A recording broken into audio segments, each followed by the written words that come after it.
Hello everyone, welcome to Kuldeep classes. कैसे हैं आप सब फ्रेंड्स? आज हम आपके लिए लाए हैं JKPSI previous year question paper 2018 का। ये मेरे पास सीरीज़ डी है। फ्रेंड्स, ये पेपर आपके लिए बहुत ही हेल्पफुल होने वाला है। आने वाले JKPSI एग्ज़ाम जो कंडक्ट होने जा रहा है, ये पेपर आपके लिए इसलिए बेनिफिशियल है क्योंकि जो स्टैटिक जीके के क्वेश्चन होते हैं, स्टैटिक जनरल नॉलेज के जो क्वेश्चन होते हैं, वो बार बार एग्जाम्स में रिपीट होते हैं। तो चलिए स्टार्ट करते हैं। जो फर्स्ट क्वेश्चन है, in the context of computing software which of the following is not an operating system. Operating system कौन सा नहीं है? तो एंड्रॉयड ऑपरेटिंग सिस्टम है, iOS ये भी ऑपरेटिंग सिस्टम है, विंडो भी ऑपरेटिंग सिस्टम है। तो माइक्रोसॉफ्ट ऑफिस जो है ये क्या है? एक प्रोग्राम होता है, तो ये ऑपरेटिंग सिस्टम नहीं है। ये एक प्रोग्राम होता है तो ये ऑपरेटिंग सिस्टम नहीं है। ठीक है, चलिए next. Consider the following statement about particulate matter. Particulate matter मैं आपको बताऊं, ये जो हवा में डस्ट वगैरह उड़ती है जब, तो वाटर वेपर पार्टिकल होते हैं ना, इसको पर्टिकुलेट मैटर बोलते हैं। तो mixture of solid particles and liquid droplets found in the air, ये ठीक है। Dust from construction sites and unpaved roads is a major source of particulate matter in the air, ये भी ठीक है। Over exposure to particulate matter can lead to respiratory disorder, ये भी ठीक है। तो इसका जो आंसर बनेगा डी पार्ट इज करेक्ट, क्योंकि इसके तीनों पॉइंट्स जो हैं वो ठीक हैं। तो इसका सही आंसर बन गया D part. When is the world environment day is observe? 5 जून, सबको पता है, ये easy question. 5 June. The Paris agreement on climate change 6/2, ये पेरिस एग्रीमेंट जो है, पेरिस फ्रेंड्स मैं आपको बता दूं तो पेरिस जो है वो कहाँ पे सिटी है? फ्रांस में। ठीक है, तो यहाँ पे एक कॉन्फ्रेंस हुई थी क्लाइमेट पे 2015 में। तो यहाँ पे एक डिक्लेरेशन दी गई थी कि 2 डिग्री से हमें टेम्परेचर जो है, ग्लोबल वार्मिंग टेम्परेचर जो है वो 2 डिग्री से कम रखना है। तो कीप द इंक्रीज इन और एवरेज 1.15 डिग्री सेल्सियस पे रखना है, 2 डिग्री सेल्सियस से कम रखना है। तो क्या यहाँ पे इसमें से keep the increase in global average temperature to well below 2 degree Celsius above pre industrial levels, तो ये वाली स्टेटमेंट जो है वो यहाँ पे डिक्लेरेशन हुई थी पेरिस एग्रीमेंट में, जो यूनाइटेड नेशन का कॉन्फ्रेंस हुई थी यहाँ पे फ्रांस में। पेरिस जो है वो फ्रांस में है। ठीक है, नेक्स्ट हम आगे बढ़ते हैं। Next question, the fourth Buddhist council was held in Kashmir under the leadership of Kanishka. Fourth Buddhist council जो है वो कनिष्क के लीडरशिप में कश्मीर में हुई थी। और थर्ड बुद्धिस्ट काउंसिल पतालीपुत्रा, जो इसको अभी पटना बोलते हैं, वो अशोका के लीडरशिप में हुई थी। बॉर्डर एरिया डेवलपमेंट प्रोग्राम जो है, ये स्कीम है मिनिस्ट्री ऑफ होम अफेयर्स की। ठीक है, मिनिस्ट्री ऑफ होम अफेयर्स की है in cooperation with the state departments, state home affairs department. तो मिनिस्ट्री ऑफ होम अफेयर्स की ये जो है वो स्कीम है। ठीक है, नेक्स्ट हम आगे बढ़ते हैं।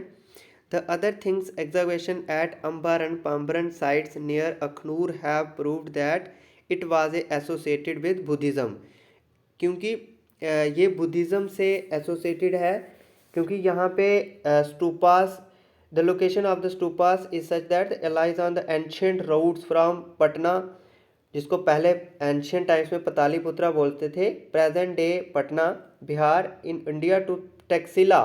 टैक्सिला जो पंजाब प्रोविंस है पाकिस्तान की, यहाँ से रोड जाता था उधर को। ठीक है, तो ये बुद्धिज़्म से एसोसिएटेड है। ये क्वेश्चन एग्जाम में बड़ी बार पूछा गया है, क्योंकि जम्मू एंड कश्मीर में ही ये अखनूर में है साइट।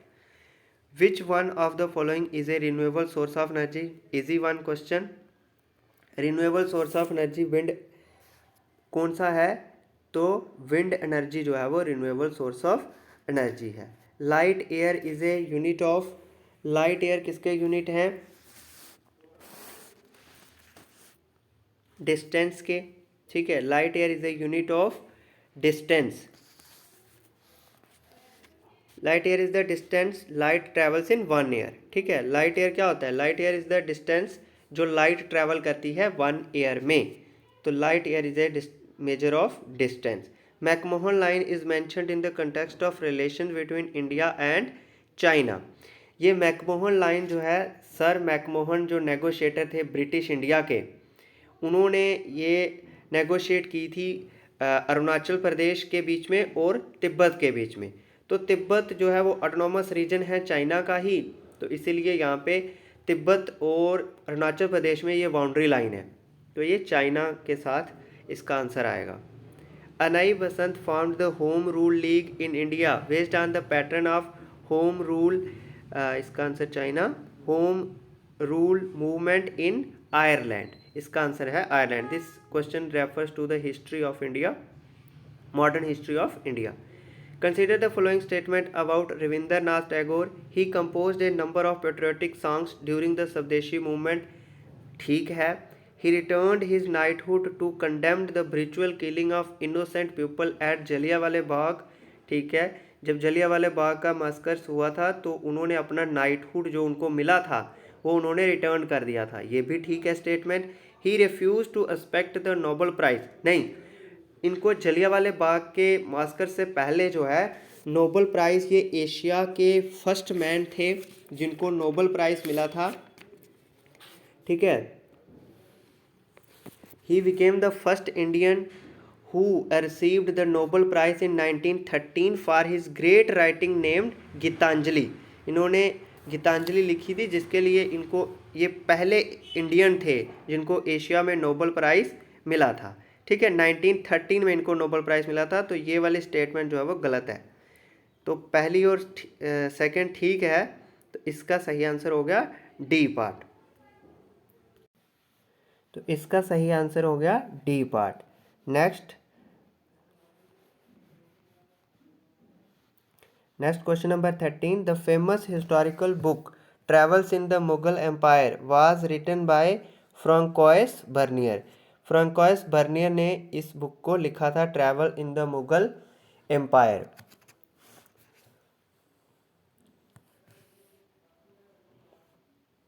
ये मोस्ट इम्पॉर्टेंट बुक है जो मिडिवल हिस्ट्री को बताती है, ठीक है। तो ये फेमस बुक है मुगल एम्पायर की। Most important question 14। Which one among the following was not a feature of the provincial executive as envisaged by the Government of India Act 1935, Modern India History। The executive authority of the province was vested in the governor।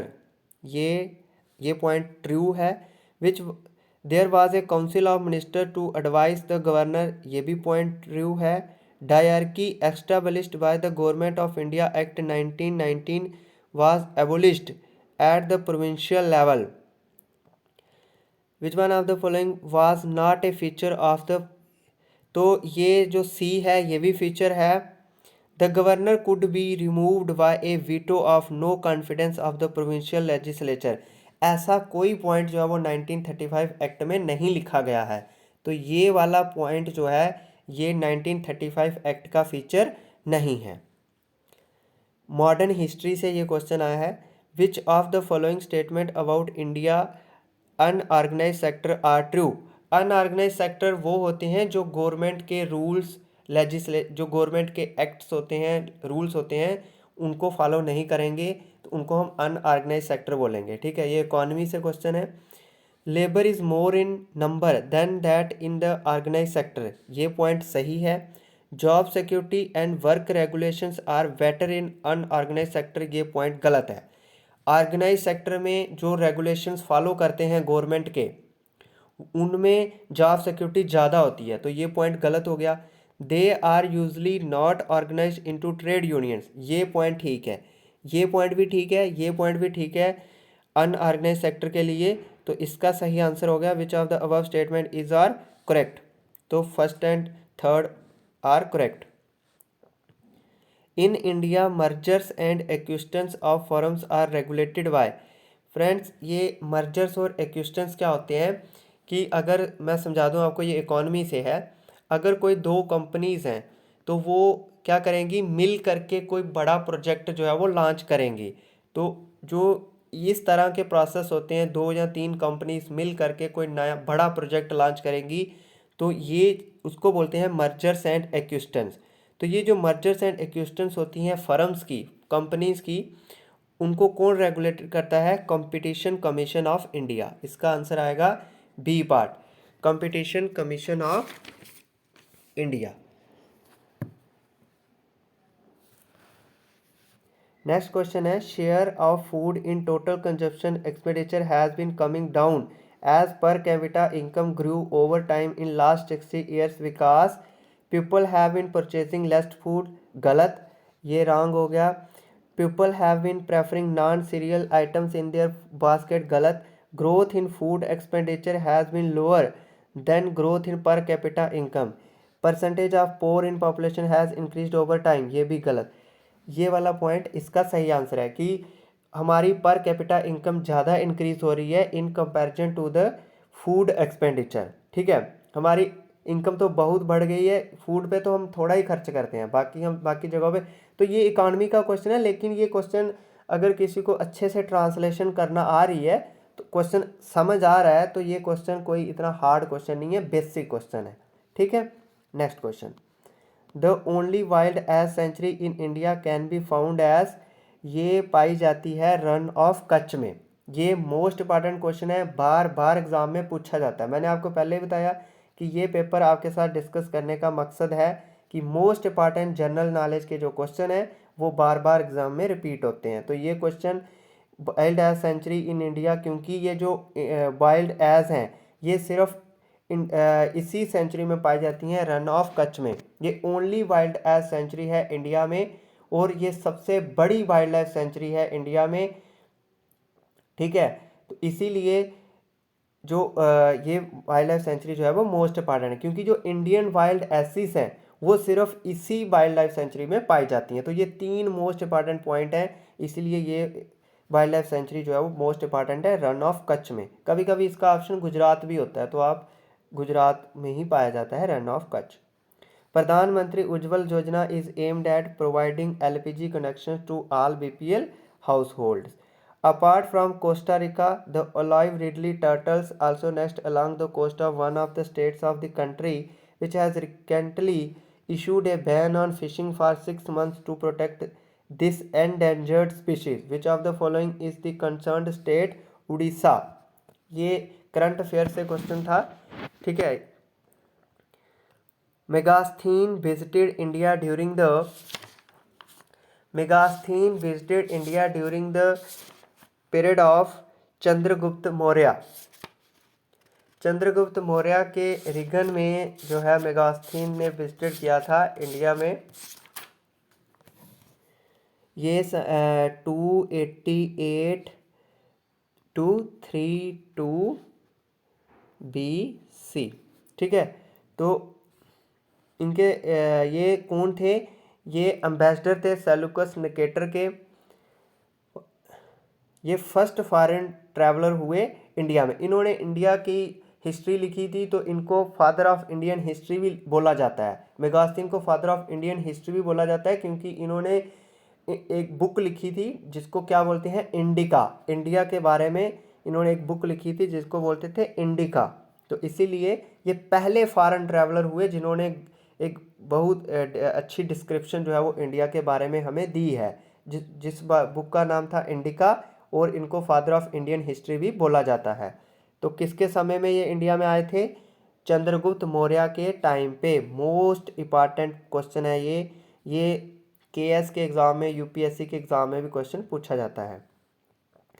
The remains of the Vijayanagara empire can be found at. Vijayanagar empire कहाँ पे है? हम्पी में। तो हम्पी में Vijayanagara empire के remains जो वहाँ पे मंदिर वगैरह जो आर्ट एंड कल्चर के लिए बहुत इंपॉर्टेंट है वो पाए जाते हैं। ये एमपी कहाँ पे है? कर्नाटका में। ठीक है, ये है कर्नाटका में, एमपी कर्नाटका में है।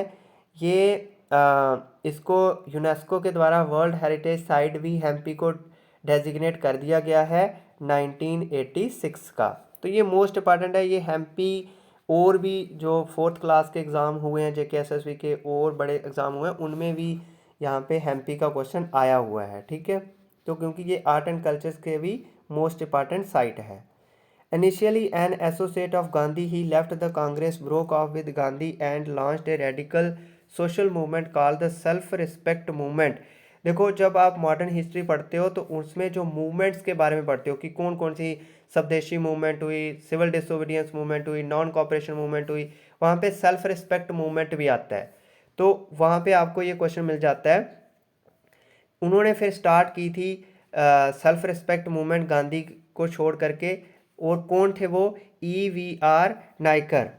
EVR नायकर फुल फॉर्म इसकी है Erode Venkatappa Ramaswamy Naicker. B part is the right answer. इन्होंने सेल्फ रिस्पेक्ट मूवमेंट स्टार्ट करी थी। पहले ये गांधी के एर्डेंट फॉलोअर थे, लेकिन जब इन्होंने इंडियन नेशनल कांग्रेस को 1925 में छोड़ दिया। मेन रीज़न ये था कि ये नॉन ब्राह्मण्स जो थे, जो लोअर कैटेगरी के लोग थे, उनके साथ इनजस्टिस, ये सोच रहे थे कि इनके साथ इनजस्टिस हो रहा है और कांग्रेस जो है वो लो कैटेगरी के वाले जो लोग हैं उनके मुद्दे को नहीं उठा रही है। तो इन्होंने सेल्फ रिस्पेक्ट मूवमेंट जो है वो फिर स्टार्ट करी। The movement that came to be an abrupt end because of the Chauri Chaura incident. Friends, ये चोरी चोरा इंसिडेंट के बारे में क्वेश्चन यूपीएससी का एग्ज़ाम हो, केएस का एग्ज़ाम हो, जेकेएसएसबी का एग्ज़ाम हो, पूछा ही जाता है। कोई ना कोई क्वेश्चन इसके रिलेटेड आगे पीछे से पूछ लिया जाता है। तो ये जो चोरी चोरा इंसिडेंट, तो कौन सी मूवमेंट ऐसी थी जो चोरी चोरा इंसिडेंट होने पे बंद करनी पड़ी थी महात्मा गांधी को? वो थी non cooperation movement. Non cooperation movement Mahatma Gandhi ने स्टार्ट करी थी, लेकिन उसमें फिर जब बड़ी ज़्यादा वायलेंस होने लगी, चोरी चोरा इंसिडेंट हुआ जिसमें लगभग 24 जो है वो पुलिसकर्मी शहीद हो गए थे एक एनकाउंटर में, जिसमें सिविलियंस का और पुलिस का एनकाउंटर हो गया था। ठीक है, तो फिर महात्मा गांधी ने जब भी कोई वायलेंस हो जाती थी तो महात्मा गांधी क्या करते थे? अपनी मूवमेंट वापस ले लेते थे। तो उन्होंने नॉन कॉपरेशन मूवमेंट जो है वो बंद कर दी थी। चलिए next question. Mango sugar is associated with which of the following states? Friends, mango sugar क्या होता है? जब मानसून आती हैं, सबसे पहले मानसून आपको पता है हमारी साउथ वेस्ट में 1 जुलाई को आ जाती हैं। तो वहाँ पे क्या होता है कि मैंगो जो है वो सबसे पहले पक जाते हैं। ठीक है, फर्स्ट सबसे पहले पक जाते हैं, तो इसीलिए उन मानसून को मैंगो शुगर्स भी बोलते हैं। लेकिन ये कहाँ पे होते हैं? मैंने आपको बताया सबसे पहले साउथ वेस्ट में आती हैं। तो ये केरला और कर्नाटका से रिलेटेड है mango sugars. Which one is major river of Tamil Nadu? Tamil Nadu की मेजर रिवर कावेरी है। How was the Wular lake found? Wular lake tectonic activity से बना हुआ है। ये क्वेश्चन वो क्वेश्चन है जो मोस्ट इंपॉर्टेंट है और हर एग्जाम में रिपीट होते हैं। बुल्लर लेक टेक्टोनिक एक्टिविटी से बना हुआ है। कहाँ गया? कौन सा ऑप्शन आएगा? It was formed due to the tectonic activity. Wular lake जो है वो टेक्टोनिक एक्टिविटी से बना हुआ है। टेक्टोनिक एक्टिविटी मीन्स जो हमारी अर्थ होती है वो टेक्टोनिक प्लेट्स में डिवाइडेड होती है। तो टेक्टोनिक प्लेट्स मूव करने की वजह से एक लो लैंड एरिया बन जाता है, तो वहाँ पे फिर पानी से भर जाता है, तो उसको हम बोलते हैं टेक्टोनिक एक्टिविटी से बना हुआ लेक। ठीक है, तो इसमें अगर मैं बताऊं तो इसमें झेलम रिवर जो है वो अपना पानी भी डालती है बुल्लर लेक में। नेक्स्ट क्वेश्चन है duration of day and night in a country is influenced by it's. ये मैं फ्रेंड्स आपको समझाता हूँ। जैसे आपको पता है कि अर्थ जो हमारी है, अर्थ ये हो गया हमारा इक्वेटर। तो जैसे जैसे हम पोल्स की तरफ मूव करते हैं तो सन्स की रेडिएशन का जो एंगल है वो बढ़ता जाता है। इक्वेटर पे सन्स की रेज बिल्कुल स्ट्रेट पड़ती हैं और इस तरह से फिर रेज जो है वो सलांटिंग होती जाती हैं। तो जैसे जैसे सलांटिंग होती जाती हैं तो जो ड्यूरेशन है डे की वो टूवर्ड्स द पोल जो है वो डिक्रीज करती जाती है। तो यही तो क्वेश्चन पूछा गया है कि duration of day and night in a country किससे इन्फ्लुएंस होती है? लैटिट्यूडनल एक्सटेंट से। ठीक है, ये मैंने आपको समझा दिया। ये जो होती हैं इनको लैटिट्यूड्स बोलते हैं, तो लैटिट्यूडनल एक्सटेंट से इन्फ्लुएंस होती हैं। Next question, which one of the following water body separate Sri Lanka and from India? ये क्वेश्चन भी बार बार एग्जाम में पूछा जाता है। Palk strait and gulf of Mannar जो हैं वो श्रीलंका को इंडिया से सेपरेट करती हैं। Palk strait and gulf of Mannar. ठीक है, ये गुल्फ क्या होती हैं? गुल्फ में आपको बता दूं तो एक इस तरह से मैं समझा देता हूँ। इस तरह से अगर कोई इस तरह से एरिया है, वाटर बॉडी है, ठीक है, इस तरह से, तो ये वाटर, ये जहाँ से वाटर आया हुआ है यहाँ पे ओशन है, इसको गुल्फ बोलते हैं, ठीक है। और फिर स्ट्रेट क्या होता है, स्ट्रेट एक नैरो चैनल होता है पानी का जो दो वाटर बॉडीज़ को ज्वाइन करता है। तो ये जो पाल्क स्ट्रेट है ये अराबियन सी और वे ऑफ बंगाल के पानी को ज्वाइन करते हैं, तो तो इसलिए इसको स्ट्रेट है, ये एक स्ट्रेट है, ठीक है। स्ट्रेट क्या हो गया, एक narrow channel of water that joins the two water bodies, right. तो श्रीलंका को सेपरेट करता है इंडिया से कौन, Palk strait and gulf of Mannar. Next question, the ideals of liberty, equality and fraternity enshrined in the preamble of Constitution of India were inspired by the French revolution. Most important question, बार बार exam में पूछा जाता है, कहाँ से हमने एंश्राइन किया है, ये फ्रेंच रेवोल्यूशन जो हुई थी वहाँ से हमने ये आइडिया लिया हुआ है। लिबर्टी का मीनिंग आज़ादी होता है, इक्वलिटी हर एक बराबर है बिफोर द लॉ, फ्रेटर्निटी होता है भाईचारा, फ्रेंडशिप की भावना, right. In which state is the Manas national park located, Manas national park जो है वो असम में लोकेटेड है। ये मोस्ट इंपॉर्टेंट क्वेश्चन है, ये इसलिए इंपॉर्टेंट बार बार में पूछा जाता है ये क्योंकि ये यूनेस्को की नेचुरल वर्ल्ड हेरिटेज साइट है। यहाँ पे प्रोजेक्ट टाइगर रिजर्व भी है, एन एलिफेंट रिजर्व भी है और बायोस्फीयर रिजर्व भी है, ठीक है। तो इसीलिए ये बार बार पूछा जाता है। मनास नेशनल पार्क कहाँ पे है, असम में। In blood platelets are required for, blood जो ब्लड में प्लेटलेट्स किसके लिए रिक्वायर्ड होती हैं फ्रेंड्स, ये जो प्लेटलेट्स हैं ना ये क्या काम करती हैं, जब भी किसी आदमी को इंजरी हो जाती है तो ये सिग्नल देती हैं और फिर प्लेटलेट्स क्या आती हैं, प्लेटलेट्स वहाँ पे जल्दी से आके ब्लड में वहाँ पे आके ब्लड को इनिशिएट करने का काम करती है, इनिशिएटिंग क्लॉटिंग, यानी वहाँ पे ब्लड जमने का काम करती हैं प्लेटलेट्स, ठीक है। तो जिससे फिर हमारी एक्सेसिव ब्लीडिंग जो है वो नहीं होती है। तो कौन सा ऑप्शन आएगा, initiating clotting of blood, blood की वहाँ पे ब्लड को जमने का काम करती हैं प्लेटलेट्स जहाँ पे हमें इंजरी हुई होती है। Which attribute of sound wave is related to the loudness of sound, loudness of sound के लिए कौन सा एट्रीब्यूट है, तो वो होता है एम्पलीट्यूड, ठीक है। एम्पलीट्यूड जो है वो मेजर करता है loudness of sound. Who among the following was associated with Mughal court as a physician to the prince Dara Shikoh. Friends ये जो प्रिंस दारा शिखू थे ये एल्डेस्ट सन थे शाहजहां के, ठीक है, शाहजहां के एल्डेस्ट सन थे। तो इनका फिजिकन जो थे वो फ्रेंकोइस बर्नर थे, जो हमने पहले पीछे क्वेश्चन एक और आया था इसी का कि मुगल एम्पायर के बारे में जो हिस्ट्री लिखी थी, ठीक है, वो भी फ्रेंकोइस बर्नर ने भी लिखी थी, ठीक है। तो ये फिजिकन थे दारा शिखू के, दारा शिखू जो है वो एल्डेस्ट सन थे एम्परर, मुगल एम्परर शाहजहां के।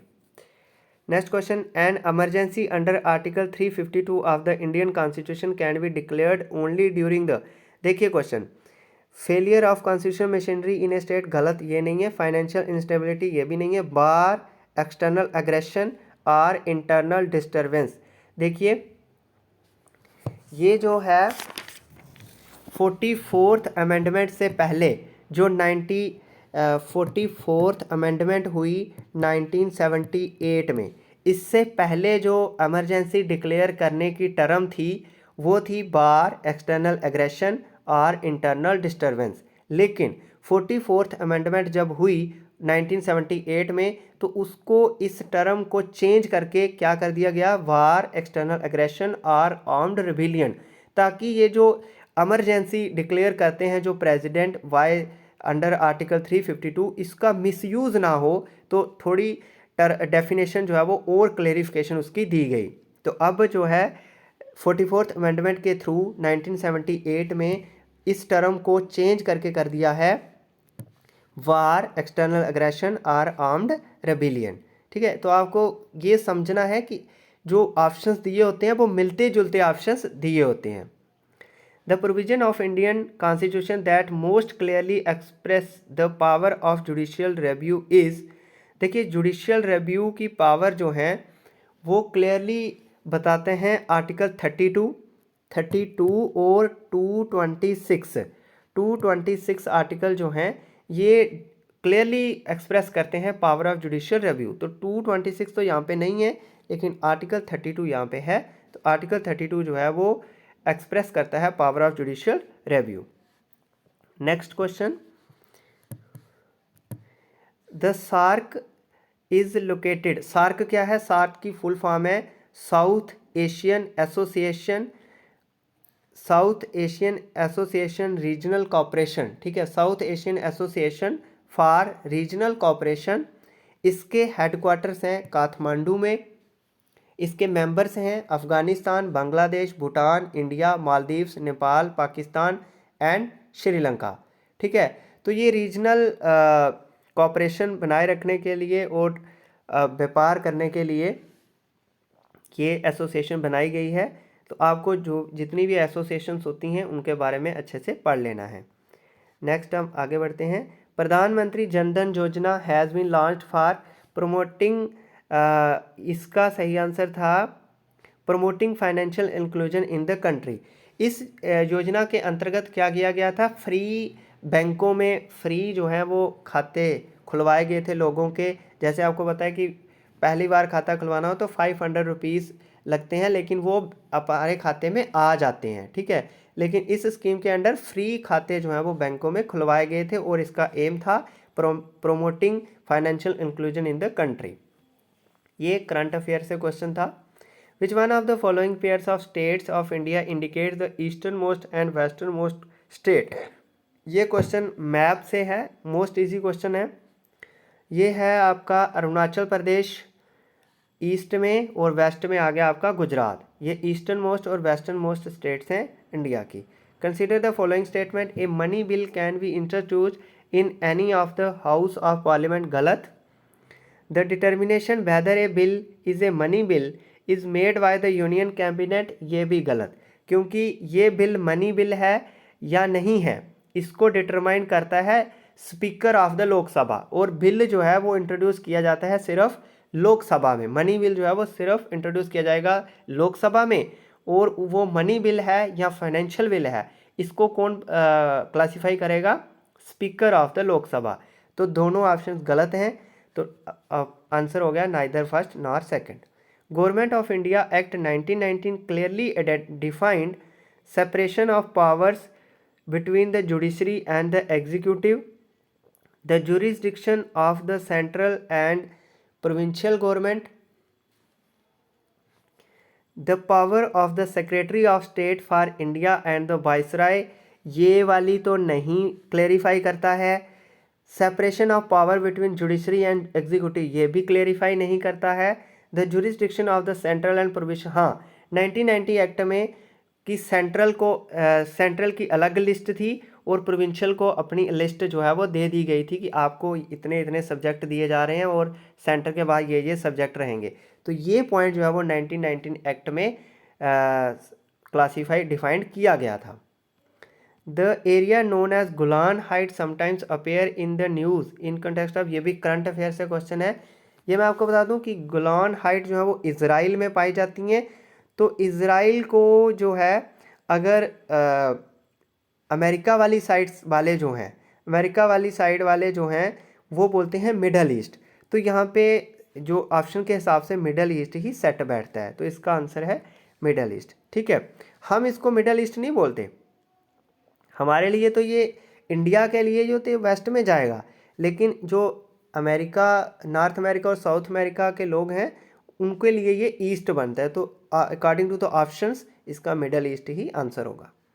The government of India has establish the NITI Aayog to, जैसे ही बीजेपी की गवर्नमेंट आई थी 2014 के बाद, इन्होंने जो प्लानिंग कमीशन था जो पहले की सरकार का था उसको रिप्लेस करके जो आफ्टर आज़ादी के बाद प्लानिंग कमीशन बनाया गया था उसको रिप्लेस करके नीति आयोग जो है वो बनाया गया। तो नीति आयोग किसको रिप्लेस करता है? प्लानिंग कमीशन को। Next, consider the following, the executive power of union of India is vested in the prime minister. गलत, ये प्रेसिडेंट के पास होती हैं। यूनियन की एग्जीक्यूटिव पावर जो है वो प्रेसिडेंट के पास होती हैं। The prime minister of India must be an elected member of the Lok Sabha. जो प्रेसिडेंट है जो प्राइम मिनिस्टर है इंडिया का वो इलेक्टेड मेंबर होना चाहिए लोकसभा का, ये भी कोई ज़रूरी नहीं है, ये भी ज़रूरी नहीं है, मस्ट लिखा है तो, लेकिन ये ज़रूरी नहीं होता है। तो फिर क्योंकि जो प्राइम मिनिस्टर होता है वो leader of the elected member of the Lok Sabha, Lok Sabha के जो मेंबर्स इलेक्टेड होते हैं उनका लीडर होता है, ठीक है, तो वो प्राइम मिनिस्टर बन जाता है, लेकिन ये ज़रूरी नहीं है कि वो लोकसभा का मेंबर हो। तो neither first nor second. The provision of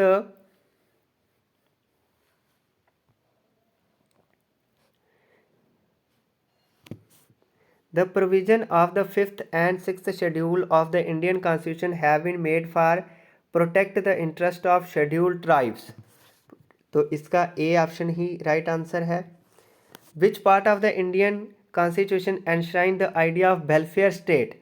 welfare state का जो आइडिया है वो directive principles of state policy में हमें देखने को मिलता है, ठीक है। वेलफेयर स्टेट का मीनिंग होता है कि स्टेट प्रयास करेगी लोगों की वेलफेयर के लिए, ठीक है, पीपल्स के वेलफेयर के लिए स्टेट जो है वो पूरा प्रयास करेगी, ठीक है। तो ये directive principles of state policy में आता है, फंडामेंटल राइट्स में नहीं पाया जा सकता, ठीक है।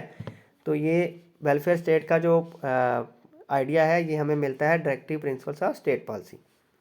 Which one of the following countries is known as the land of 1000 lakes. Finland. Friends ये जो कंट्री है इसमें 70% जो लैंड है वो कवर्ड विद फॉरेस्ट है, और इसमें ऑल ओवर वर्ल्ड में जितनी कंट्रीज़ हैं उसमें सबसे ज़्यादा, उन सब में से पूरे वर्ल्ड में जितनी कंट्रीज़ हैं सबसे ज़्यादा लेक्स जो हैं वो इस कंट्री में पाए जाते हैं, इसीलिए इस कंट्री को 1000 लेक्स ऑफ कंट्री भी बोला जाता है, ठीक है। तो ये क्वेश्चन मोस्ट इंपॉर्टेंट है, बड़ी बार यूपीएससी में पूछा गया है, तो ये है फिनलैंड। नेक्स्ट क्वेश्चन है which one of the following pairs of glacier location is not correctly matched. तो देखिए मिलान ग्लेशियर जो है ये मेजर ग्लेशियर है कुमाऊं हिमालय उत्तराखंड में, ये ठीक है। बागा वैली ग्लेशियर जो है ये लार्जेस्ट ग्लेशियर है हिमाचल प्रदेश में, ये भी ठीक है। जम्मू ग्लेशियर जो है ये लार्जेस्ट ग्लेशियर है सिक्किम में। तो न्यूब्रा वैली ग्लेशियर जो है ये लद्दाख में है, लेकिन यहाँ पे अरुणाचल प्रदेश लिखा गया है, ये गलत है। तो not correctly matched, A option is the right answer. The central potato research. Friends ये ग्लेशियर का क्वेश्चन बार बार पूछा जाता है, आप इसको रिवाइज कर लेना। The central potato research institute is located at Shimla. Himachal Pradesh की कैपिटल है, शिमला में सिचुएटेड है potato research institute. Next question, which one of the following gases is not responsible for global warming. Global warming के लिए कौन सी गैस रिस्पॉन्सिबल नहीं है। Methane तो रिस्पॉन्सिबल है, नाइट्रस ऑक्साइड भी रिस्पॉन्सिबल है, वाटर वेपर जो होते हैं वो जब हम वेपोरेशन होती है तो वो गर्म होते हैं ना, लेकिन ये इतने ज़्यादा रिस्पॉन्सिबल नहीं होते, स्लाइटली रिस्पॉन्सिबल होते हैं ग्लोबल वार्मिंग के लिए। लेकिन ऑक्सीजन जो है वो रिस्पॉन्सिबल नहीं होती ग्लोबल वार्मिंग के लिए, तो इसका आंसर आएगा oxygen. Which of the following statement regarding temperature of an object in Kelvin scale is are correct. तो जो टेम्परेचर होता है ना केल्विन स्केल में, वो क्या होता है, वो नेगेटिव नहीं होता, जीरो हो सकता है, पॉजिटिव हो सकता है, लेकिन वो नेगेटिव नहीं होता। तो देखते हैं आप option. It can be negative, गलत। It can either be negative, ये भी गलत। It can never be negative, ठीक है। It can be zero or positive definite quantity, ये भी ठीक है। तो कौन सा ऑप्शन बनेगा, थर्ड एंड फोर वाला option C. Graphite is a good conductor of electricity, it is because of. देखिए graphite good conductor of electricity क्यों होता है, क्योंकि इसका जो केमिकल फार्मूला है उसमें एक फ्री इलेक्ट्रॉन पाया जाता है। जो डायमंड होता है उसमें फ्री इलेक्ट्रॉन नहीं होता है, तो फ्री इलेक्ट्रॉन इसमें पाए जाने की वजह से इसकी एबिलिटी होती है कंडक्ट करने की, ठीक है। तो ये किसकी वजह से होता है, हेक्सागोनल मल्टी लेयर स्ट्रक्चर की वजह से ग्रेफाइट जो है वो गुड कंडक्टर ऑफ इलेक्ट्रिसिटी होता है। Which one among the following is responsible for the command control and operational decision of nuclear weapon in India. देखो यहाँ पे दो ही ऑप्शन जो हैं आपको कंफ्यूजिंग करने वाले होंगे, nuclear commission of India, nuclear command authority. लेकिन न्यूक्लियर कमीशन ऑफ इंडिया है ही नहीं, ऐसा कोई न्यूक्लियर के लिए कोई कमीशन नहीं है, वो है न्यूक्लियर कमांड अथॉरिटी। तो ये इसका राइट आंसर है। Which one of the following article of the Constitution of India provides that the state shall not deny to any person equality before the law or the equal protection of the laws within the territory of India? तो ये article है हमारा 14। Article 14 क्या है? Equality before law. Article 14 जो है वो simply है इक्वलिटी बिफोर लॉ। तो ये इक्वलिटी बिफोर लॉ की ही डेफिनेशन लिखी हुई है ऊपर, राइट। तो article 14 is the right answer. The counter insurgency and jungle warfare school of the Indian army is located at Vairengte. Vairengte जो है वो मिजोरम में है। मिजोरम स्टेट है जो हमारी इंडिया की, वहाँ पे इसके हेडक्वार्टर्स हैं वैरिंगटे, ठीक है, ये मिजोरम में है। आपको पता है कि वहाँ पे नागालैंड भी है हमारी। तो नागा लोग जो होते हैं और पहले जो होते थे, मतलब वहाँ पे गुरिल्ला वारफेयर का थोड़ा खतरा रहता है, तो इसीलिए वहाँ पे जो है वो इसके हेडक्वार्टर बनाए गए हैं वैरिंगटे मिजोरम में। Next question, INS Kaveri which was commissioned into Indian Navy in December 2017 is क्या है ये सबमरीन है। INS Kaveri is the first of 6 indigenous Scorpion class submarines जो करंटली सर्विस में है इंडियन नेवी में, ठीक है। तो ये सबमरीन है। The doctrine of lapse, doctrine of lapse क्या थी मैं आपको बता दूं, ये लॉर्ड डलहौसी, जब लॉर्ड डलहौसी थे ब्रिटिश एम्पायर में, ठीक है, गवर्नर जनरल, तो उन्होंने ये किस लिए, क्या इसका एम था, मतलब कि जो प्रिंस या राजा होगा जिसका लीगल हेयर नहीं होगा तो उसकी टेरिटरी जो है वो ब्रिटिश एम्पायर में इंक्लूड कर ली जाएगी, यानी ब्रिटिश जो है वो उसको एनेक्स कर लेंगे, ठीक है। तो इसको बोलते थे डॉक्ट्राइन ऑफ लाप्से। तो इसका एम क्या था? इसका एम था extend the territorial boundaries of the English east Indian company. ये इसका राइट आंसर है। तो मैंने आपको बता दिया कि ये क्या होती थी डॉक्ट्राइन ऑफ लाप्से, कि अगर किसी राजा का लीगल हेयर नहीं है, यानी उसका अपना बेटा नहीं है, तो उसकी टेरिटरी जो है वो ब्रिटिश एनेक्स कर लेंगे, ठीक है। The permanent settlement of 1709 introduce, देखिए ये 1709 जो है कि जो परमानेंट सेटलमेंट थी, इसका मतलब होता था जमींदारी सिस्टम, ठीक है। परमानेंट सेटलमेंट जब अगर आप मॉडर्न हिस्ट्री पढ़ते हो तो ये वहाँ से आपको क्लियरली क्वेश्चन सामने आसान सा क्वेश्चन है, इसको बोलते थे जमींदारी सिस्टम, ठीक है। इस सिस्टम में क्या होता था कि जमींदारों को फिक्स्ड टाइम के लिए 30 साल के लिए 20 साल के लिए किसी ज़मीन को दे दी जाती थी, तो भाई आपको इतना टैक्स हमें पे करना है और आप पीसेंट से जितना मर्जी टैक्स लो वो आपकी जिम्मेवारी है, ठीक है। तो इसको बोलते थे zamindari system, permanent settlement system भी बोलते थे। Consider the following statement about grand slam tennis tournament. ये grand slam tennis tournament important tournament है, इसके बारे में थोड़ा पढ़ लीजिएगा। There are 4 grand slam annual tennis tournament, ये वाला पॉइंट ठीक है। The first grand slam of a year is the US open, ये गलत है, क्योंकि द फर्स्ट टूर्नामेंट जो होती है जनवरी में वो ऑस्ट्रेलियन ओपन होती है, ऑस्ट्रेलियन ओपन होती है जनवरी में, तो ये वाला पॉइंट इसके बारे में गलत है।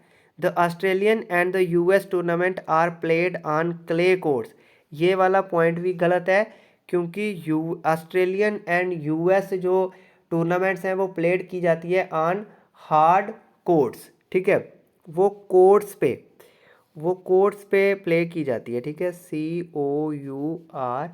COURTS पे, कोर्ट्स पे प्ले की जाती है, तो ये वाला पॉइंट भी गलत है।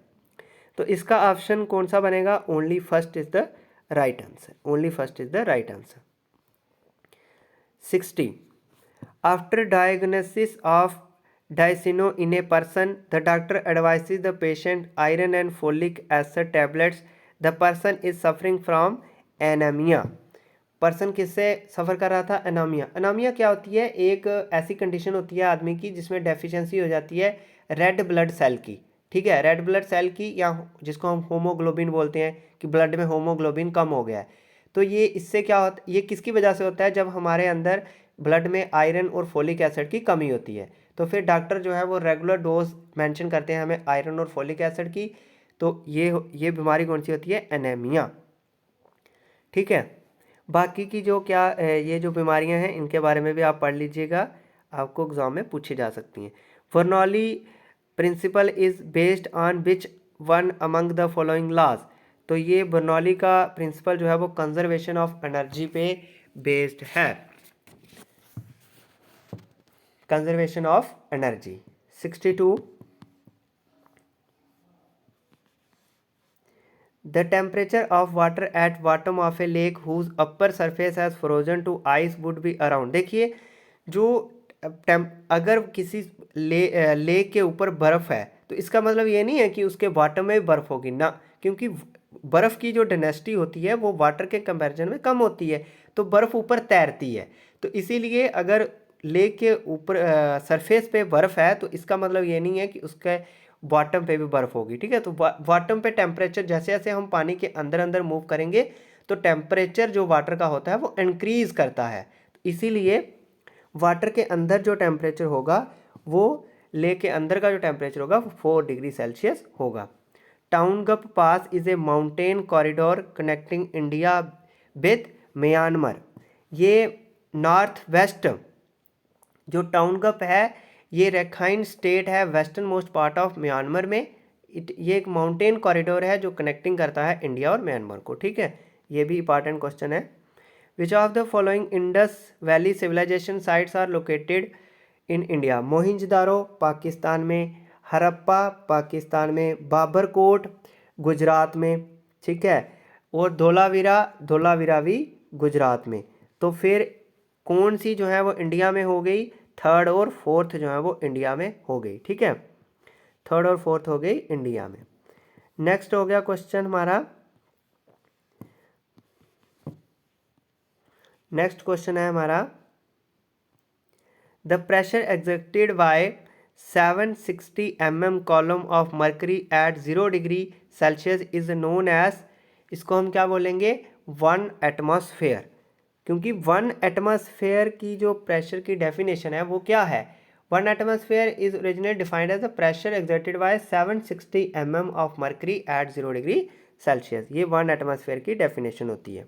ठीक है, which one of the following hormones is essential for the uptake of glucose by cells in the human body. तो ये इंसुलिन, इसका सही answer insulin, right, insulin. Altitude sickness is caused, altitude sickness का मतलब होता है जैसे जैसे हम हाइट पे जाते जाते हैं तो हमें ऑक्सीजन की कमी जो है वो महसूस होती है, उसको बोलते हैं अल्टीट्यूड सिकनेस। ठीक है, तो इसका सही answer low partial pressure of oxygen, low partial pressure of oxygen. Which one of the following statement is not correct with respect to the protection of individual being tried for offences. ये supreme court के द्वारा guidelines issue की गई थी। A confession can never be used as evidence against the accused. Which of the following is not वाला ना, तो क्योंकि ए वाली है। The accused must have violated an existing law, ये भी है। An accused can not be tried and punished for the same offence again, ये वाली नहीं है। अगर कोई एक काम बार बार गलत करेगा तो पनिशमेंट तो उसको मिलेगी ही। तो सी वाला ऑप्शन इसका राइट आंसर है। नॉट पूछा है ना, नॉट करेक्ट पूछा है। The headquarters of economic and social commission for Asia and the Pacific is located eight, ये लोकेटेड है बैंकॉक में। ठीक है, बैंकॉक जो है वो कैपिटल है थाईलैंड की। It is a capital of, Bangkok is a capital of Thailand. ठीक है, Bangkok is a capital of Thailand. तो यहाँ पे हेडक्वार्टर्स हैं United Nation economic and social commission for Asia and the Pacific. Next, which one of the following writs is issued by the supreme court to secure the freedom of person upon unlawful arrest. ये है habeas corpus. बार बार question जो है वो UPSC के exam में, KS के एग्जाम में ये क्वेश्चन पूछा जाता है। ठीक है, कौन सी रिट जो है वो इशू करता है सुप्रीम कोर्ट सिक्योर करने के लिए किसी पर्सन की फ्रीडम अगर उसे अनलॉफुली अरेस्ट किया गया हो? तो habeas corpus. Jammu and Kashmir rifles जो हैं वो क्या हैं? Jammu and Kashmir rifles is an infantry regiment of the Indian army. A option is the right answer. Which sector currently contribute most to the gross domestic product of India? Service sector. Service sector जो है वो सबसे ज़्यादा जो है वो GDP में contribute कर रहा है अभी, ठीक है। करंटली ये अभी अभी भी यही आंसर ठीक है। करंट अफेयर से क्वेश्चन है। With reference to Simon commission, Simon commission की रिकमेंडेशन क्या थी? तो which one of the following statement is are correct? It recommend the replacement of dyarchy with reasonable government in the province. A part तो उसने कहा था। It propose the setting up of inter provincial council under the home department. गलत, ये नहीं कहा उसने। It suggested the evolution of by cameral legislation at the centre, ये भी नहीं कहा। It recommend the creation of Indian police service, ये भी नहीं कहा। उसने कहा था कि जो डायरकी है प्रोविंशियल लेवल पे उसको रिप्लेसमेंट कर दिया जाए डायरकी को रिस्पॉन्सिबल गवर्नमेंट के, ठीक है। 1919 में डायरकी जो है वो लाई गई थी प्रोविंशियल लेवल पे, उसको इसने कहा था रिप्लेस कर दिया जाए रिस्पॉन्सिबल गवर्नमेंट के साथ। फिर 1935 का एक्ट बना था साइमन कमीशन की रिकमेंडेशन के बेसिस पे। नेक्स्ट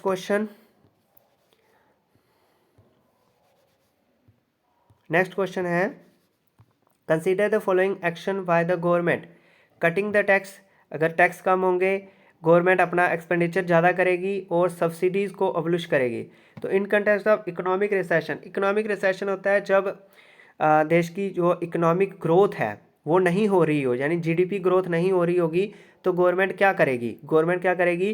टैक्स कम करेगी और अपना एक्सपेंडिचर बढ़ाएगी ताकि जो है वो जीडीपी की ग्रोथ हो। तो गवर्नमेंट क्या करेगी? टैक्स कम करेगी और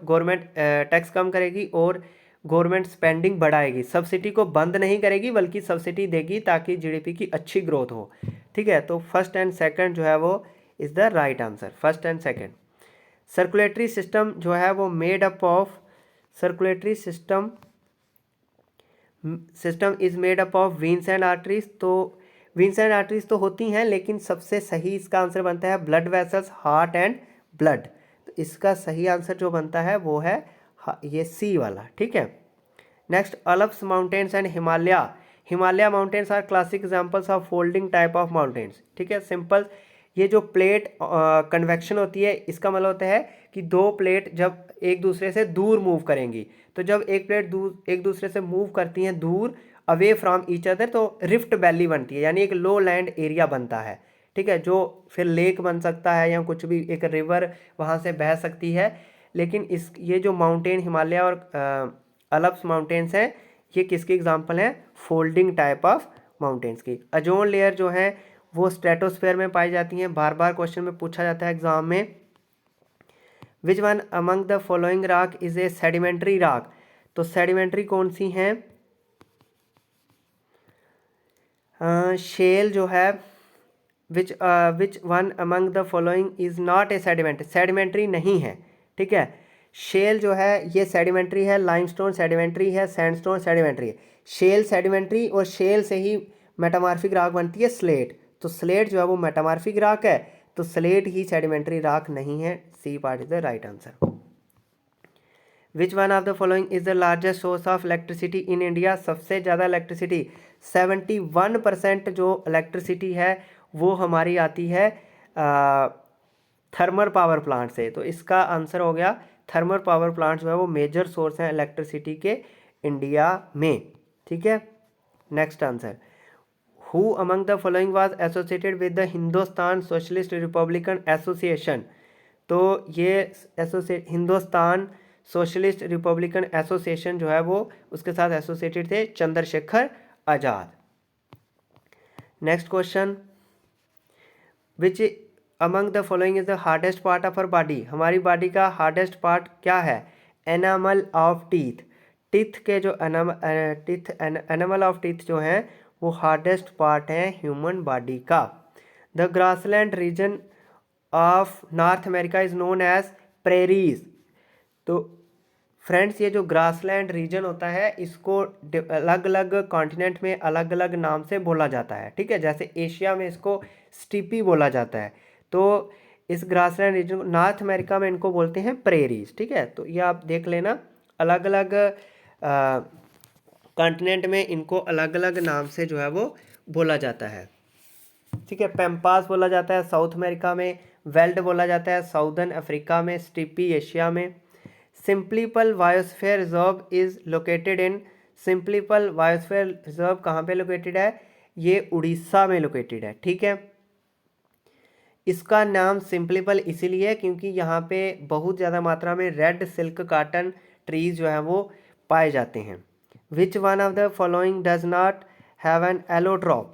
ठीक, which one of the following does not have an allotrope? किसके एलोट्रॉप नहीं होते हैं? कार्बन, तो कार्बन के तो बड़े सारे एलोट्रॉप। एलोट्रॉप क्या होते हैं कि उस एलिमेंट की कैपेसिटी डिफरेंट डिफरेंट कंपाउंड बनाने की, डिफरेंट डिफरेंट एलिमेंट के साथ कंबाइन करने की वो होती है उसकी ठीक है, एलोट्रॉपिक फॉर्म। तो इसमें जो आंसर आएगा नाइट्रोजन आएगा। ठीक है, नाइट्रोजन जो है उसके एलोट्रोप्स एग्जिस्ट नहीं करते हैं। Consider the following statement, diamond is hard and graphite is soft. First statement ठीक है कि डायमंड हार्ड होता है और ग्रेफाइट सॉफ्ट होता है। Diamond is soft and graphite is hard, ये गलत। Diamond is bad conductor and graphite is good conductor. देखिए फ्रेंड्स, यहाँ पे थोड़ी दिक्कत है। दिक्कत क्या है कि डायमंड जो होता है वो हीट का गुड कंडक्टर होता है, डायमंड बैड कंडक्टर होता है लेकिन वो इलेक्ट्रिसिटी का बैड कंडक्टर होता है, और ग्रेफाइट जो है वो इलेक्ट्रिसिटी का गुड कंडक्टर होता है। लेकिन यहाँ पे इन्होंने इलेक्ट्रिसिटी लिखा नहीं है, इन्होंने ये मेंशन नहीं किया कि ये हीट की बात कर रहे हैं या इलेक्ट्रिसिटी की बात कर रहे हैं, क्योंकि इलेक्ट्रिसिटी के लिए तो बैड कंडक्टर डायमंड होता है लेकिन हीट के लिए डायमंड जो है वो गुड कंडक्टर होता है। तो यहाँ पे इन्होंने क्लैरिफाई नहीं किया कि हीट है या इलेक्ट्रिसिटी है, तो इसीलिए आप सही ऑप्शन इसका ए मानिए। ठीक है, आप इसका सही ऑप्शन जो है वो ए मानिए कि diamond is hard and graphite is soft. ऐसे मैंने आपको समझा दिया कि इलेक्ट्रिसिटी के लिए डायमंड जो है वो बैड कंडक्टर होता है और ग्रेफाइट गुड कंडक्टर होता है। हीट के लिए डायमंड गुड कंडक्टर होता है और ग्रेफाइट भी जो है वो। ठीक है, नेक्स्ट हम देखते हैं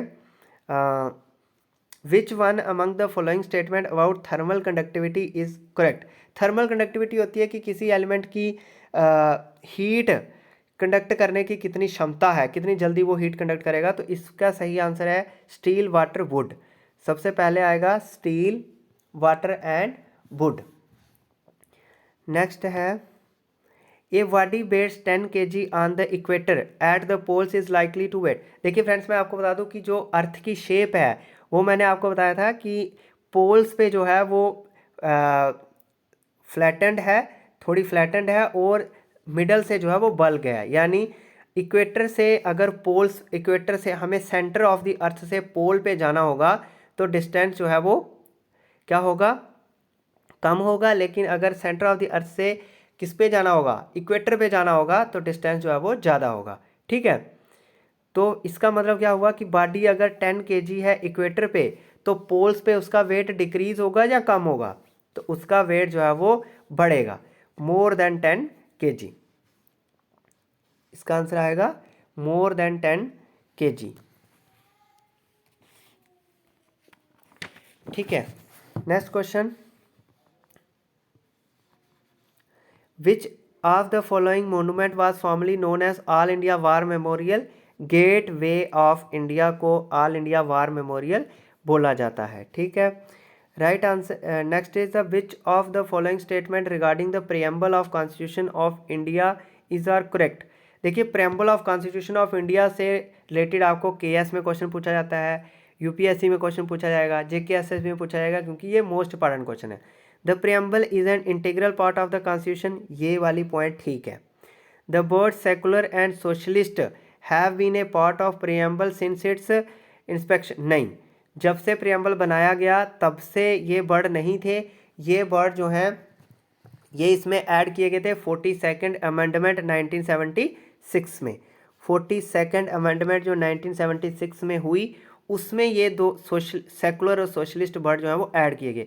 सेकुलर का मतलब होता है कि हमारी कंट्री में किसी भी रिलीजन के बेसिस पे कोई भी जो है वो कार्रवाई नहीं की जाएगी। और सोशलिस्ट का मतलब इकॉनमी से होता है कि मिक्स्ड इकॉनमी होगी जिसमें प्राइवेट सेक्टर और government sector side by side काम करेंगे। ठीक है, तो दूसरा पॉइंट गलत है। दूसरा पॉइंट गलत है, तो इसका राइट आंसर हो गया which one of the following statement regarding the preamble of constitution is are correct. तो A part is the right answer कि ए ही जो है वो करेक्ट है। Next, the vice president of India is elected by an electoral college consisting of. Vice president को कौन elect करता है? Member of both houses of the parliament, ये ठीक है।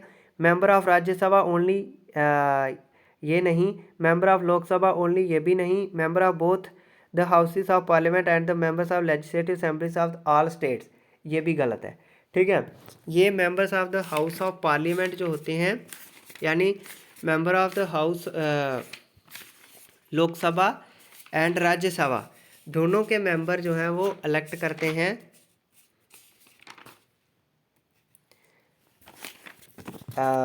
वाइस इलेक्ट करते हैं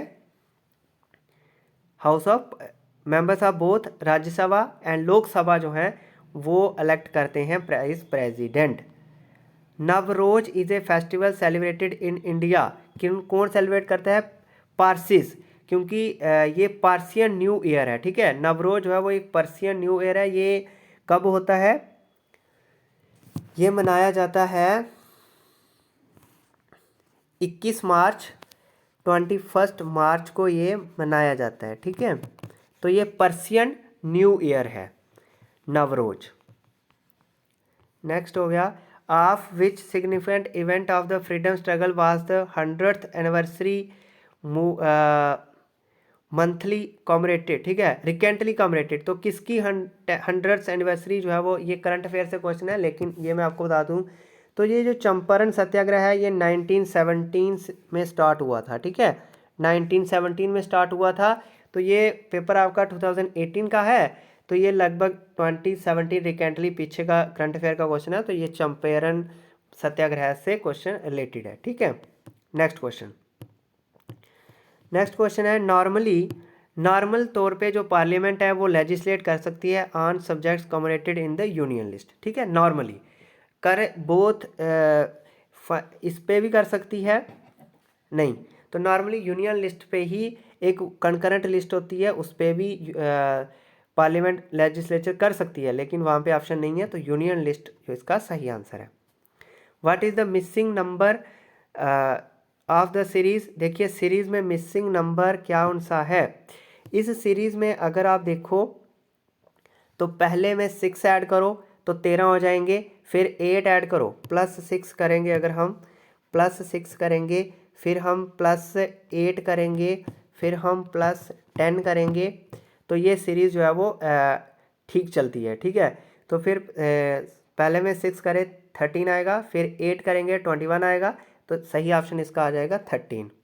ठीक, नेक्स्ट क्वेश्चन, एंड ऑटोमोबाइल आउंड, तो इस क्वेश्चन को आप करने के लिए ये क्वेश्चन 2015, मैं आपको बता दूं 2015 यूपीएससी के प्रीलिमिनरी एग्ज़ाम में ये क्वेश्चन आया हुआ था, जो सी सेट का पेपर होता है। ठीक है, सी सेट का सेकंड पेपर होता है, उसमें भी ये क्वेश्चन आया हुआ है। फिर 2018 में 2018 में ये JKPSI में भी आ गया, तो इसीलिए मैं आपको बोल रहा हूँ कि क्वेश्चन रिपीट होते हैं एग्ज़ाम में।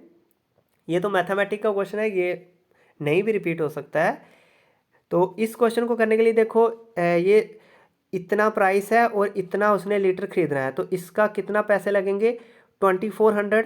पहले वाले मंथ में भी 2400 लगेंगे, दूसरे वाले में भी 24, तीसरे वाले में भी 24। अगर आप मल्टीप्लाई करते हो तो चौथे वाले में भी 2400 लगेंगे अगर आप मल्टीप्लाई करते हो। ठीक है, तो अब कह रहा है कि अगर 80 रुपीज़ हो गया, तो 80 रुपीज़ हो गया, तो अब कितने लीटर वो खरीदेगा? तो 80 रुपीज़ को कर लो 2400 आने के लिए, तो 2400 आने के लिए ये 8 3 जा 24, तो ए ऑप्शन 30 लीटर जो है वो खरीदेगा। ठीक है, जब 80 रुपीज़ हो जाएगा, तो आसान है। ये टोटल एक्सपेंडिचर वाला जो टॉपिक होता है ना, वहाँ से ये क्वेश्चन आया था। In a test, candidate attempted only 10 questions and secured 50% marks in each of the question if he obtained a total of 25। देखिए उसने 10 क्वेश्चन किए, तो हर क्वेश्चन में वो 15% मार्क्स ले रहा है, यानी 10 क्वेश्चन में वो 50-50, तो 5 नंबर उसको आएंगे। तो 5 नंबर आएंगे, तो 5 नंबर आएंगे तो 25% हुए, तो 25% का चौथा हिस्सा 100 हो गया, तो यानी 5 × 4 20, तो टोटल क्वेश्चन कितने होंगे? 20 होंगे। आसान सा क्वेश्चन, ओरली क्वेश्चन सॉल्व करने वाला है। नेक्स्ट ये वाला एजिस वाला क्वेश्चन मैं आपको समझा देता हूँ। A father is 9 times old age his सन। अगर आप ऐसे लिख लेते हो कि फादर जो है वो 9 times old age his son, the mother is 8 times age old age his son, और जो मदर है वो 8 times old age his son, और ये सन की एज जो है वो एक्स ईयर है। The sum of the father and the mother age is 60 year, 68 year, यानी 9x प्लस 8x जो है वो 68 है। What is the age of the सन? तो 9 और 8 17x इक्वल टू 68, ठीक है। 17x इक्वल टू 68, तो 68 डिवाइड बाई 17 इक्वल टू 24, तो आंसर 24 आ गया। x इज इक्वल टू 24,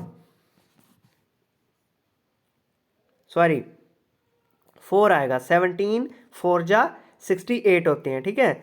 तो 4 ईयर जो है वो एज हो जाएगी किसकी? सन की। सन की एज कितनी हो जाएगी? 4 ईयर। एजिस वाले क्वेश्चन इजी ही होते हैं।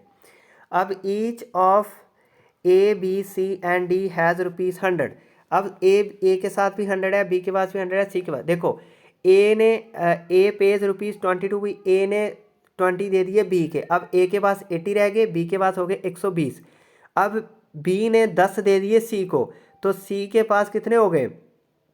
सी के पास बी के पास अब 110 रह गए हैं, और सी के पास हो गए 10 इसने दिए तो उसके पास 110 हो गए। लेकिन सी को जो है डी से 30 मिले, तो 30 सी डी से भी मिले, तो अब इसके पास 110 प्लस 30 हो गए 140, और डी के पास रह गए 70।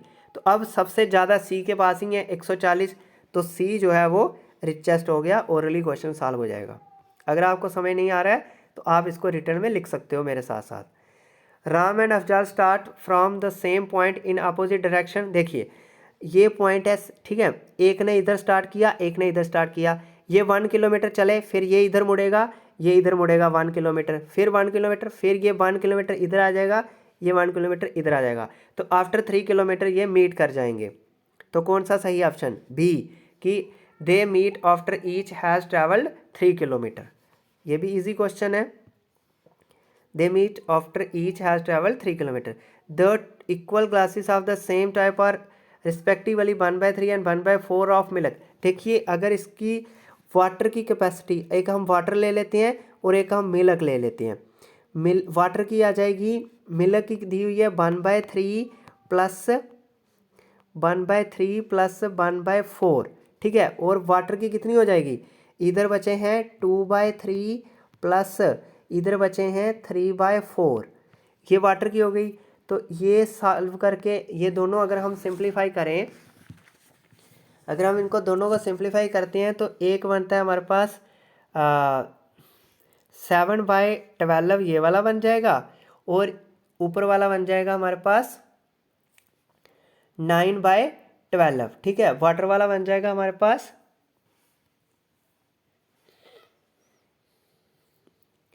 ये बन जाएगा 17/12, ठीक है। अब अगर हम इनको करते हैं, रेशो लेते हैं इनकी, तो ये अपने आप आ जाएगा 17 और 7 रेशो। तो 17 और 7 रेशो इजी वन क्वेश्चन है ये भी।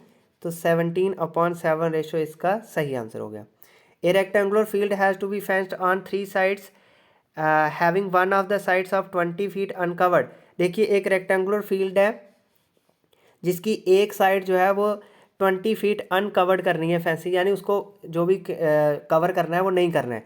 तो अब एक इसकी लेंथ ब्रेड्थ होती है, तो एरिया होता है लेंथ इंटू ब्रेड्थ। तो लेंथ इंटू ब्रेड्थ यानी लेंथ इंटू ये सॉरी लेंथ जो है 20 है ना लेंथ, तो ब्रेड्थ इक्वल टू 680 आ जाएगा। तो 680 को जब डिवाइड करेंगे 20 से तो b निकल जाएगा, b निकलेगा 34, तो ये भी 34, ये भी 34, ये 20, तो एक 20 को छोड़ दो, 34 34 68, 64 और 20 34 68, तो 88। तो इसका तीन साइडों का सम कितना हो गया? 88, right answer. Next, a large field of 700 hectares is divided into 2 parts. The difference of the, देखिए 2 पार्ट्स में डिवाइड करी तो कितना आएगा? 350 दोनों का एरिया। अब कह रहा है कि उनको इस तरीके से डिवाइड करना है कि उनका बीच का डिफरेंस जो है वो 50 रहना चाहिए। तो 315 एक कर दो और 385 एक कर दो, तो अब इसका डिफरेंस कितना रहा है? इनका डिफरेंस 50 है कि नहीं? 85 नहीं 65, ठीक है 65। अब इनको आप माइनस करके देख लो तो आ जाएगा आपका 50 डिफरेंस, ठीक है 50 ही चाहिए ना। 1/5 ऑफ 70 जो है 1/5, the difference of areas of two parts is 1/5, ठीक है 1/5 of the average of two area. एक मिनट 1/5 ऑफ जो होगा 1/5 ऑफ 350, तो ये होगा 7, तो 70 डिफरेंस रहना चाहिए। ओके, तो 70 डिफरेंस 350 और 350 का अगर 70 डिफरेंस रखना है तो 315 और 385 आएगा। तो आंसर पूछा गया है what is the area of the smaller part in hectare, smaller part का होगा 315, तो 315 जो है वो स्मॉलर पार्ट का होगा area answer. 2 station P and Q, 2 station से पी और क्यू स्टेशन से जो है वो ट्रेन चल रही है, तो ये कब ट्रेनें मिलेंगी, ठीक है। तो अगर हम सपोज कर लेते हैं कि ट्रेन जो है वो मीट करेगी after 8 AM by x hours, ठीक है लेट कर लेते हैं they meet after 8 AM by x hours, then the distance travelled by a, तो a जो होगा वो डिस्टेंस ट्रेवल करेगा x + 1 × 20, और जो b डिस्टेंस कितना होगा, डिस्टेंस = 25 × x है कि कितने टाइम के बाद वो मिलेंगी। तो अगर जब हम इनको दोनों को ऐड करते हैं, ठीक है, टोटल डिस्टेंस किसके बराबर होगा, टोटल डिस्टेंस होगा 20x + 1 + 25 × x। जब हम इसको सॉल्व करेंगे तो ये आएगा 2, तो यानी 2 आवर्स के बाद ये मिलेंगी, ठीक है। तो आफ्टर 8 AM पे ये चली थी, तो 2 आवर्स के बाद ये मिलेंगी, तो कब मिलेंगी फिर ये 10 AM पे ये मिल जाएंगी, ठीक है। Next question, Rahul went to a shop what worth 25, ठीक है 25 की उसने कोई चीज़ खरीदी है जिसमें 30 पैसे जो है वो सेल टैक्स जा रहा है। तो बताइए अगर उस ये 6% है, सेल टैक्स कोई भी चीज़ आप खरीदते हो तो उसके वर्थ का 6% है, तो कितने फिर उसके रुपीज़ लगेंगे। देखो 6% ऑफ 5 कर लो, अगर आप 6% ऑफ 5 करते हो तो वो आता है 30 पैसे, ठीक है। तो टैक्स वो आता है 30 पैसे, तो टैक्स कितना लग रहा है उसको, 30 पैसे लग रहा है, तो इसका मतलब कितना लगेगा 5 rupees. Next, a fruit seller had some oranges he sells 40% बेच दिए, तो 60% जो बचे हैं उसके पास, तो 60% = 420, तो 60% अगर 420 के बराबर हैं तो how many oranges he had originally. देखिए 60% 420 के बराबर हैं, तो ओरिजिनली कितने बराबर होंगे इसके, तो 60/100 = 420, 60%, तो यहाँ से ये सॉल्व हो जाएगा, तो आएगा आंसर 700, तो टोटल इसके पास होंगे 700, ठीक है। कैसे करना है आपको, 40% बेच दिए तो 60% जो बचे हैं वो है 60% = 420, तो यहाँ से आपका आंसर आ जाएगा 700 ओरिजिनली थे। एन एक्यूरेट 8 क्लॉक, एक क्लॉक है जो 8 AM 8 ये आपको पता है, यहाँ 6 ये 7 यहाँ पे 8 होते हैं, 8 पे थी मॉर्निंग में, through how many degrees will the hour hand rotate when the clock 2 PM, तो 12 1 2, तो ये सीधी स्ट्रेट एंगल पे होगी, तो 2 AM पे ये स्ट्रेट एंगल पे होगी, तो कितना मूव करी होगी, 180 डिग्री एंगल ये मूव करी होगी। The average of 20 non zero numbers is 0, देखिए 20 नॉन जीरो नंबर लेने हैं, नॉन जीरो नंबर होने चाहिए 20, तो उनकी सम करके जो है वो 0 आता है। How many of them may be greater than 0, कितने ग्रेटर देन 0 हो सकते हैं। देखिए आप कम से कम 19 नंबर जो हैं वो नॉन जीरो ले सकते हैं, तो फिर जब इनका जितना सम आएगा ना उतने, अगर मान लीजिए इनका सम आ गया, अगर आपने +1 जो है वो 19 बार लिखा, तो अब 19 आएगा, तो आप क्या करो -19 ले लो, जब ऐड करोगे तो 0 हो जाएगा। तो एट मोस्ट, कम से कम एट मोस्ट जो है हम ज़्यादा से ज़्यादा हम 19 ले सकते हैं। एट मोस्ट का मतलब होता है ज़्यादा से ज़्यादा हम 19 ले सकते हैं, ठीक है। तो इसका सही option 19। The angle of elevation of 5 metre ladder, ये आपको ऐसे करना है कि एक दीवार है, इसके ऊपर एक 5 मीटर लैडर लगी हुई है, ये 5 मीटर लैडर हो गई, लेनी अगेंस्ट है 45 डिग्री एंगल है, ये 45 डिग्री एंगल है, and the foot of the ladder is 3 meter away from the ball, और ये 3 meter away from the ball है, the height of wall up to the point, अब ये हाइट हमें निकालनी है, ठीक है। तो इसको ले लीजिए आप tan 45 डिग्री होगा P/B, तो परपेंडिकुलर क्या है, हाइट अपॉन B क्या है 3, tan 45 1, तो H इज इक्वल टू 3 आ जाएगा इसका आंसर। ये 10th क्लास के trigonometry applications to the trigonometry से हो जाता है क्वेश्चन। तो right answer is the 3 metre. P is able to do a piece of work, तो ये P जो है वो काम कर सकता है, P is able to do a piece of work, तो P इक्वल टू हो जाएगा W/15, Q इक्वल टू हो जाएगा W/20 if they can work together for 4 days। तो जब हम P प्लस Q करेंगे ना, P प्लस Q करेंगे तो ये आ जाएगा, P प्लस Q करेंगे तो ये आ जाएगा 7W/60, ठीक है। तो जब हम इसको 4 days के करेंगे, ये 1 day का हुआ है, जब इसको 4 days का करेंगे तो ये आ जाएगा 7/15W।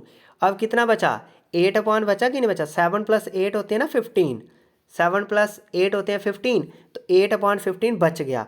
तो अब कितना काम बच गया है, 8/15 काम जो है वो बच गया है, 8/15 काम जो है वो बच गया है। The sum of the present ages, इसको आपने कैसे लिखना है, sum of the present ages of son and, let कर लीजिए कि प्रेजेंट एज सन की x है और फादर की y है, तो आ जाएगा x + y is equal to 60। दूसरी कंडीशन क्या कहती है, 6 years एगो जो सन की एज होगी x-6 और फादर की होगी y-6। फिर कंडीशन क्या कहती है, 6 years ago father age was 5 times the age of the son, father की age equal to the 5 times age of a son. इसको आप सॉल्व कीजिए, जब आप इसको सॉल्व करोगे, इस इक्वेशन को जब आप सॉल्व करते हो तो ये आ जाता है आपका, इसको आप जब सॉल्व करोगे तो ये आपका आ जाएगा y इज इक्वल टू, ठीक है, यहाँ पे y की वैल्यू आ जाएगी 46, y की वैल्यू आपकी आ जा रही है 46, y की वैल्यू आ जाएगी 46, ठीक है। सॉरी, यहाँ पे y जो है 46 नहीं आएगा, यहाँ पे आपका y आ जाएगा, जब आप इसको सिंप्लीफाई करोगे तो यहाँ पे y आ जाएगा 5x - 24। अब आप y = 5x - 24 इस इक्वेशन में पुट करिए, फर्स्ट इक्वेशन में, तो यहाँ से आपका x जो है वो निकलेगा, x is equal to 14 years, x कितना आ रहा है 14 ईयर्स, यानी 14 ईयर्स उसकी आ रही है प्रेजेंट एज, तो 14 ईयर्स उसकी प्रेजेंट एज है। तो अब एज पूछिए, what will be son's age after 6 year, तो 14 + 6 20, तो 20 is the right answer. The 2020 summer Olympic will be held at Tokyo, जो फिर कोविड की वजह से 2021 में हुई थी, ये करंट अफेयर का क्वेश्चन था। The Zojila La tunnel planned to be constructed under the Zojila pass will be, ये कहाँ पे बनाया जाएगा, ये 2018 के हिसाब से अभी बनना था, लेकिन अब जो क्वेश्चन जो है ये बन चुका है, ये कौन सा है, Asia's longest bidirectional tunnel, Asia's longest bidirectional tunnel है ये, ठीक है, ये क्वेश्चन इंपॉर्टेंट है। नेक्स्ट हम करेंगे with which sport is Saikhom Mirabai Chanu associated, ये वेट लिफ्टिंग से एसोसिएटेड है, ये इंपॉर्टेंट क्वेश्चन है। तो ये किससे एसोसिएटेड है, वेट लिफ्टिंग से, ठीक है, ये एसोसिएटेड है वेट लिफ्टिंग से। नेक्स्ट है, who captained the Indian team during the women cricket world cup 2017, Mithali Dorairaj. Kailash Satyarthi who was awarded the Nobel peace prize in 2014 works in the field of child rights, ये भी current affair का question था। ठीक है। Next question है 116 है the national health protection scheme announced by the finance minister during the presentation of the budget for the physical year 2018-19 will be provide a ₹5 lakh insurance cover to 10 crore economically vulnerable families. B part is the right answer. Friends, जो अभी 2022 में budget session हुआ है, इसमें जो budget और economic survey, इसको आप रिवाइज करके जाइए। मेरी आपको एडवाइस है कि आपको इकोनॉमिक और बजट से 1-2 क्वेश्चन जो है वो देखने को मिलेंगे इस वाले एग्ज़ाम में, जो अभी JKPSI का एग्ज़ाम होना है। नेक्स्ट क्वेश्चन है the national institute of mental health and neuro science is located in Bengaluru. ये बेंगलुरु में लोकेटेड है।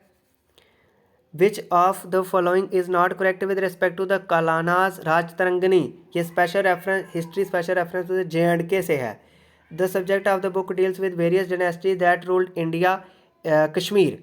ये बिल्कुल ठीक पॉइंट है। The book was written in the 15th century. गलत, क्योंकि बुक जो है वो लिखी गई थी 12th सेंचुरी में इन संस्कृत।